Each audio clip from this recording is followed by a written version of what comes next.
মুখ্যমন্ত্ৰী ডক্টৰ হিমন্ত বিশ্ব শৰ্মা আৰু কেন্দ্ৰীয় মন্ত্ৰী জ্যোতিৰাদিত্য সিন্ধিয়াৰ বৈঠকত উত্তৰ-পূবৰ মুগা ৰেচম, পাট, তেল আৰু সাঁচি গছৰ খেতিৰ বিষয়ে বিশেষ আলোচনা। নমস্কাৰ, অসম নিউজ এক্সপ্ৰেছলৈ আপোনালোকক স্বাগতম। আজিৰ মুখ্য সংবাদ। গুৱাহাটী বৈঠকত মুখ্যমন্ত্ৰী ডক্টৰ হিমন্ত বিশ্ব শৰ্মা আৰু কেন্দ্ৰীয় মন্ত্ৰী জ্যোতিৰাদিত্য সিন্ধিয়াই উত্তৰ-পূবৰ উন্নয়নৰ নানা ক্ষেত্ৰত আলোচনা কৰে।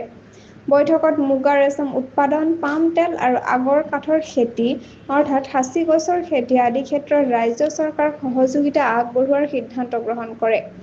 এই বৈঠকত বৈচিত্ৰ্যপূৰ্ণ পৰ্যটন আৰু সীমান্তৰ গাঁওসমূহক সজীৱ গাঁৱলৈ ৰূপান্তৰিত কৰাৰ ক্ষেত্ৰতো গুৰুত্ব আৰোপ কৰা হয়। মুখ্যমন্ত্ৰীয়ে এক জৰিয়তে কয় যে কেন্দ্ৰীয় মন্ত্ৰী আৰু বিষয়াসকলৰ সৈতে এক অতি উৎপাদনশীল পৰ্যালোচনা বৈঠক অনুষ্ঠিত হৈছে।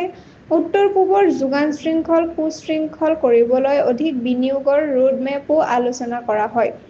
মন্ত্ৰী জ্যোতিৰাদিত্য সিন্ধিয়াই কয় যে পৰ্যটন, কৃষিজাত সামগ্ৰী আৰু বস্ত্ৰ শিল্পৰ বিকাশ ত্বৰান্বিত কৰাৰ লগতে সীমান্ত গাঁওসমূহৰ উন্নয়নত গুৰুত্ব দিয়া হৈছে।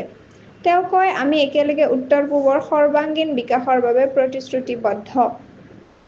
সদায় আপডেট পাবলৈ জড়িত হৈ থাকক অসম নিউজ এক্সপ্ৰেছ চেনেলটোৰ লগত। চেনেলটো লাইক, কমেণ্ট, শ্বেয়াৰ, ছাবস্ক্ৰাইব কৰিবলৈ নাপাহৰিব। লগতে কাষতে থকা বেল আইকনটো দবাবলৈ নাপাহৰিব। ধন্যবাদ।